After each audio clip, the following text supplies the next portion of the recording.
ये एनिमेशन हमारा नहीं है, हमने सिर्फ इसे एक्सप्लेन किया, वो भी एंटरटेनमेंट पर्पस के लिए, इसलिए इसे कृपया कॉपीराइट से दूर रखें। एपिसोड 11 के स्टार्ट होता है और हम देखते हैं शाओ फैन के पास 3 किंग लेवल के बीस्ट आ गए थे, जिसके बाद वह उनसे कहता है कि मैं तुम 3 के साथ कॉन्ट्रैक्ट साइन नहीं कर सकता। बस उसकी यह कहने की ही देर थी, जिसके बाद वहां और भी गोल्डन किंग लेवल के बीस्ट आ गए थे। जिसके बाद वह यह देख हैरान था और वहां पर खड़े डिसिपल भी यही कहते हैं कि आखिर कोई इतना कैसे ज़्यादा ताकतवर हो सकता है और इतने सारे किंग लेवल के बीस्ट को कैसे बुला सकता है। वहाँ बैठी शैन की माँ भी यही कहती हैं कि ये तो अनएक्सपेक्टेड था हम सभी के लिए कि कोई इतना ज़्यादा कैसे किसी बीस्ट को बुला सकता है। वहाँ खड़ा लू भी कहता है कि ये कैसे हो सकता है, क्या मैं जो देख रहा हूँ वो एकदम सच है, मैं एक जगह हुआ या सो रहा हूँ, कहीं ये मेरा ख्वाब तो नहीं। इन बीस्ट को देखो, मेरे बारी पर सिर्फ एक भी बीस्ट आया था, वो भी किंग लेवल का नहीं था। इनकी इतना दया नहीं थी कि मेरे पास आ जाते हैं। फिर वह देखता है कि शाओ फैन उसी की ओर देख रहा है। वह समझ जाता है कि शाओ फैन उसी से पूछने वाला है कि मैं इनमें से कौन सा बीस्ट चुनूं। तो वह उससे कहता है कि मुझे इसके बारे में नहीं पता, क्योंकि आज तक कभी भी हमारी फैमिली में किसी के पास किंग लेवल का बीस्ट नहीं है और तुम्हारे पास तो इतने ज़्यादा आ गए, मैं इसमें तुम्हारी कोई मदद नहीं कर सकता। तुम इसके बारे में खुद से ही ढूंढ लो कि तुम्हें कौन सा अच्छा लगता है। शाओ फैन सोचने लगता है कि ये किंग लेवल के बीस्ट हैं जो बहुत ज़्यादा ताकतवर हैं, कहीं ऐसा तो नहीं इनसे भी ज़्यादा कोई पावर बीस्ट होता है। वह सोचने लगता है, तभी यह सब कुछ देख वाइट टाइगर अपनी एक एनर्जी उन बीस्ट पर छोड़ता है, जिसके पास हम देखते हैं वह सभी बीस्ट वहाँ से जाने लगते हैं। फिर हम देखते हैं कि वह शाओ फैन सोचने लगता है कि आखिरकार यहाँ क्या हो रहा है, यह सब क्या चल रहा है। वहाँ मौजूद मास्टर चेन भी यही सोचने लगे थे कि आखिरकार यहाँ चल क्या रहा है, ये सभी बीस्ट कहाँ गए। फिर वो बंदा जो यहाँ से जाने वाला था वह उन सभी से कहता है कि लगता है यह ग्लोब ख़राब हो गया था, जिसकी वजह से यहाँ पर इतने सारे बीस्ट आ गए थे। तभी वहाँ पर मौजूद शैन की माँ कहती हैं कि ये कैसे हो सकता है, आखिर यहाँ पर क्या गलत है। तभी वहाँ पर बैठा एक बंदा कहता है कि शायद सच में वह ग्लोब ख़राब हो गया था, क्योंकि मैं तो डर ही गया था इतने सारे बीस्ट को देखकर, कोई इतने सारे बीस्ट बुला कैसे सकता है। तो शैन की माँ कहती हैं कि ये ग्लोब मुझे किंग की तरफ से मिला था, क्या यह ख़राब हो गया। फिर वहाँ मौजूद एक एल्डर कहते हैं कि हमें इसे एक और मौका देना चाहिए। तो चैन के एल्डर सोचने लगते हैं कि आखिर क्या हो रहा है। मुझे शैन के ऊपर पूरा भरोसा है, शाओ फैन एक अच्छा बंदा है और वह बहुत ज़्यादा टैलेंटेड भी है।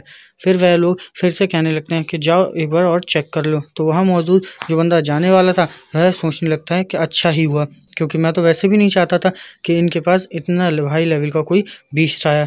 जब शाओ फैन वहाँ पर वापस जाता है और ग्लोब पर हाथ रखा है तो इससे कोई भी असर नहीं होता है, वहाँ कोई भी ना लाइट जलती है ना कोई बीस्ट आता है। तो वह सभी सोचने लगते हैं कि आखिर यहाँ क्या चल रहा है। तो यहाँ मौजूद चैन के एल्डर कहते हैं आखिर ये क्या हो रहा है हमारी फैमिली के साथ, क्यों। तो वहाँ पर मौजूद एक बड़े एल्डर कहते हैं कि अरे कोई जाओ और किसी को बुला के लाओ जो इस ग्लोब को चेक कर सके, जो कि हमें बता सके कि आखिर यहाँ पर क्या प्रॉब्लम है। फिर वह मास्टर चेन से कहते हैं कि आज यहाँ पर जो हुआ उसके बाद मुझे नहीं लगता कि अगले साल आपको इस सेरेमनी की प्रेसिडेंसी मिलेगी। और यह कहकर वह सभी लोग वहाँ से जाने लगते हैं। फिर वहाँ शैन की माँ आती हैं और उनसे कहती हैं कि मुझे लगता है अब मुझे भी जाना चाहिए, जिस पर मास्टर चेन उनसे कहते हैं कि आप संभल के जाइएगा। फिर वहाँ पर शैन आती है और कहती है कि अंकल शाओ फैन आप तो बहुत ही ज़्यादा अमेजिंग हैं, और वह वाइट टाइगर के सर पर हाथ फेरती है और यहाँ से चली जाती है। उसी समय वहाँ पर लू शाओ फैन के पास आता है और कहता है क्या तुम ठीक हो भाई। तो वह कहता है कि मुझे तो लगा था कि मैं बहुत ही ज़्यादा पावरफुल हूँ और मैं बहुत खुश हो रहा था, पर यहाँ पर तो ये इंस्ट्रूमेंट ही ख़राब है, पता नहीं यहाँ क्या चल रहा है। अगर ऐसा ही चलता रहा तो मैं अपने घर कभी नहीं जा पाऊँगा, मुझे और भी ज़्यादा प्रैक्टिस करनी होगी और भी ज़्यादा हार्डवर्क करना होगा। तो वह कहता है क्या तुम और भी ज़्यादा हार्ड वर्क करना चाहोगे, तुम पहले ऐसे बंदे हो जो कि सिर्फ 2 दिन में पूरा कल्टीवेटर बन गया और एक फॉरेन लेवल पर पहुंच गया। तुम्हारे सामने मेरी क्या औकात कि मैं तुम्हारे सामने थोड़ा सा भी समय टिक पाऊँ। फिर वहाँ पर मिस चेन आती हैं और कहती हैं कि तुम चिंता मत करो, मास्टर चेन ज़रूर तुम्हें एक बीस्ट दिलाकर ही रहेंगे।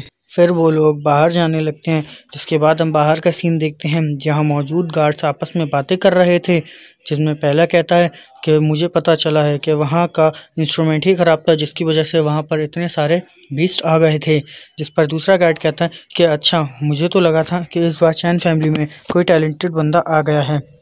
जिस पर तीसरा बीस्ट कहता है कि मुझे लगता है चैन फैमिली हमेशा से ही एक कमज़ोर फैमिली के रूप में जानी गई है और आगे तक वह हमेशा ही एक कमज़ोर फैमिली रहेगी। जिसको सुनते ही मिस लू उनको मुक्का मारने से वह तीनों पीछे जाते हैं। इसे देख शाओ फैन डर जाता है, कहते हैं कितना ज़्यादा डरावना है, इसके बाद हम अंदर का सीन देखते हैं, जहाँ एल्डर थे और उनके एक असिस्टेंट था। असिस्टेंट उनसे कहता है कि आखिर इस ग्लोब को बीच में क्या हो गया, यह तो अब तक एकदम सही था।